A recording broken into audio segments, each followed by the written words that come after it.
The mantra of the weight loss industry for the past half-century has been calories in must be less than calories out or you're not able to lose weight. In other words, you need to be eating less calories than you're expending. I am sure that you have seen this presented by all kinds of experts in the media and weight loss industry. This is why the majority of diets are what is referred to as low caloric. Being on these diets requires a tremendous amount of willpower because you need to be fighting your natural hunger almost all day long. This is also why the new USDA food pyramid recommends that everyone be exercising 1.5 hours each day. You heard me correctly. Our government agency is now recommending that everyone should be exercising 1.5 hours daily in order to not gain weight on the amount of calories we are consuming today. Let me ask you a question. Are you exercising 1.5 hours daily? When I was involved in the clinical trials using my online Healthy for Life program, the endocrinologist who was directing the study stated very clearly that no one will lose weight in this trial because they are not exercising for 1.5 hours. In my program, we only recommend 30 minutes of modest aerobic exercise 5 times per week. Well, everyone lost a significant amount of weight in this study, and the endocrinologist was shocked. Why did this happen? When an individual finally becomes less and less sensitive to their own insulin, they literally tip over into an abnormal metabolic state where they're not able to use calories normally. A calorie is no longer a calorie.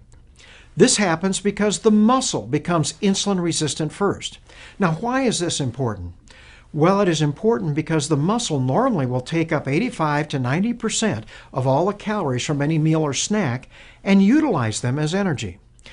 When the muscle becomes insulin resistant, many calories cannot be utilized by the muscle for energy, and they are now diverted to the fat cells of the abdomen to be stored as fat. Since insulin levels are very high in this abnormal metabolic state, its job is to convert the glucose to fat and then block the release of this fat.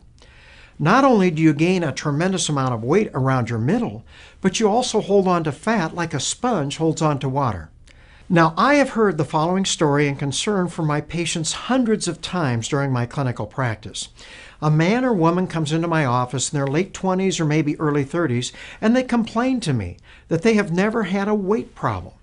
They state very clearly that they have not changed their diet or their activity level for the past 10 years. However, last year they put on 15 pounds, and this year they're already up 25 pounds. And they'll ask me, what is going on? Even though I really did not know what was happening years ago, I would normally respond to their question by telling them that their metabolism must have slowed down.